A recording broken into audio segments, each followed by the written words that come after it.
So have you ever used a color wheel in designing your art journal pages? The color wheel is a fantastic tool if you know how it works. Recently, when I've been teaching classes, I noticed that a lot of students, when I pull up the color wheel, go, well, that looks like a really nice tool. How does it work? So I thought it might be useful for you to be able to see how a color wheel works, a little bit of explanation about it, and just some practical ways to use it in your creative projects. So let's get started. So what is a color wheel? It's basically a visual tool for helping you understand how colors relate to each other. So the first thing I'd like to talk about when it comes to the color wheel and these relationships is what are primary, secondary, and tertiary colors. So primary colors are basically the three colors on the color wheel that can't be created by combining any other two colors on the color wheel. So those colors are yellow, blue, and red. And so these ones are your primary colors. Your secondary colors are created by combining two primary colors. So, for example, red and yellow make orange. Yellow and blue make green. Blue and red make violet. So by combining equal amounts of each of these colors, you get the secondary color. And tertiary colors are created by combining a primary with a secondary color. So blue and violet will make blue-violet. Green and blue will make blue-green. And this particular color wheel that I have here goes into a little bit more detail, where instead of just going blue and violet make blue-violet, you can have one with a little bit more blue in it, which makes it a violet-blue, or violet, which makes it a blue-violet. So you can see that depending on the color wheel you choose, it can be very basic in the relationships, or basically blue and violet make blue-violet, or you can go into one like this that has a few more color combinations as well. So what's nice about these color wheels is a lot of them come like this, where they have different information on different sides that can really help you understand the different relationships. And each one of them is different, so it's figuring out which one is most useful for you for the color combinations that you want to create. So now we're going to get into some of these color relationships. I didn't really want to get into color mixing of some of these colors. I'm leaving that to next week's video, so stay tuned for that. But today I want to share with you the 5 relationships I use the most in my art journal projects. And I'll be showing you examples as we go along of these relationships. So first of all is complementary colors. So complementary colors are colors that are opposite from each other on the color wheel. So for example, green and red. Those are your typical Christmas colors. That one's a very obvious one. Yellow and violet's another one. That's another very well-known color combination. Really, you can use any color on your color wheel. So yellow, green, the opposite's violet, red. You can get into blue-green with the opposite being orange-red. This doesn't have to stay with just the primaries. You can use the secondaries, the tertiaries. The key with complementary colors, because they're opposite in the color wheel, they make the other color more vibrant. So when you put green and red right next to each other, green looks more green, red looks more red. And so that's something that's really powerful about using complementary colors in your art journal pages. It just helps those other colors look more vibrant and look even better in the art journal page.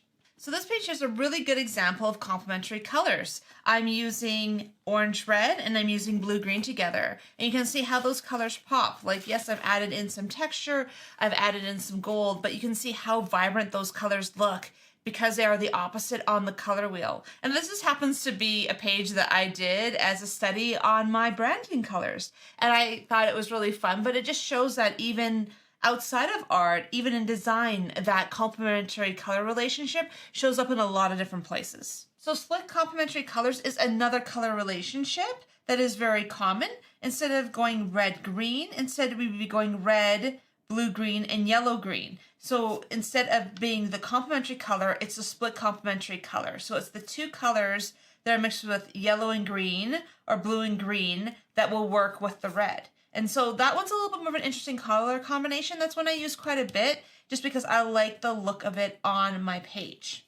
And this is a good example of that relationship. So again, we have colors that are a lot more red, and then we're also pulling in the yellow, green, and the blue, green. This one goes a little bit more. It pulls in a little bit of yellow and a few other colors. I don't always follow this exactly to the rule, but it gives me a really good indication of what colors are going to work well together. So because of the fact that I have this green, blue, yellow, really kind of warm, cool background, and then I'm adding in the red, that's now adding a lot of variation and vibrance. It makes all these colors work off of each other and just have a lot more vibrance and saturation than they would just necessarily on their own. And here's another take on a split complementary art journal page. In this case, what I have is the main focal image is red, and the colors on either side are more the blue-green and the yellow-green for both the fish, the background, and the plants. And so this is another really great example of how you can add in a lot of different colors. They don't have to be all added in the same amount on an art journal page. And that's something to be really aware of, is that you can adjust them. It could be the red ends up being your focal image, but your background ends up being more of those other split complementary colors. So you have a lot of different ways you can use this in your art journal practice. And so the next relationship we're talking about is the triad relationship. And what the triad relationship are 3 colors that are equidistant to each other on the color wheel, which is the red, the blue, and the yellow. Your primaries are a really great example of the triad, but triad can be anything. And this is why I love the sliding mechanisms on the color wheel, because it helps you easily just slide it over, figure out what your next color combination is, and then move on. So here's an example of that triad relationship. This page has blue, yellow, and red on one journal page. And so it can be equal amounts like this one, or it can be having a more of a focal of just one of the colors. Another relationship that's really fun to play with is monochromatic color mixes. And what monochromatic is basically you're using one color, maybe that's blue, and you're using all the different shades of that blue. And I tend to use that a lot in my art journal pages. I like being able to play with just one color and see how far I can take it. And I've realized how many of my art journaling pages have blue. This one is one I did when I was first playing around with monochromatic schemes. And so you can see that I have everything from a lighter blue. This doesn't really count because that's bleed through from another page, but I went everything from a lighter, very, very light blue to very, very dark blue. Even this is a blue stamp. And this is another one that I've done in blue. I've realized how many monochromatic layouts I've done in blue, and I think I just love blue, so I tend to use it a lot. So this is another one that I did. I did include some gray and white, which I don't always count because I just find those are neutral colors, and a lot of these have a little bit of blue in them, so I feel pretty good being able to stretch that a little bit in my art journal pages. So this is one of my favorite little art journal pages with the monochromatic colors. And here's another monochromatic layout. This one I did with foil and with just different colors of blue. And this is a challenge that I did on my website. And if you're interested in any of these projects, most of these ones have been art journal pages that I have shared with you here.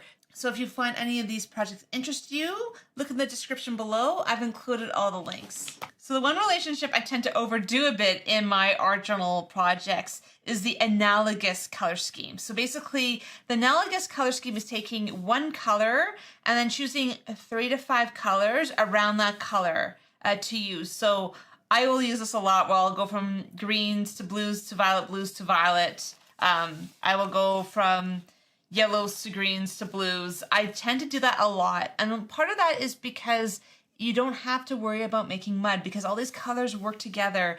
If you end up mixing them together, you're only going to get more versions of these colors instead of using ones on the opposite side of the color wheel, where if you add green and red together, you are going to get a muddy brown color. This is one that I really like. And again, I moved from the greens to the blues to the purples. And again, that gave me a chance to be able to add some colors in and not have any clashing colors. This is a really good example of analogous color scheme. So basically you're using the blues and the pinks and the reds, and you're basically using all those tones together. It's really beautiful, creates a gorgeous layout, and you don't have to worry about colors not mixing nicely. But I would also like to talk about warm versus cool colors. So we have warm colors and we have cool colors. So the yellows, the oranges, the reds are the warm colors.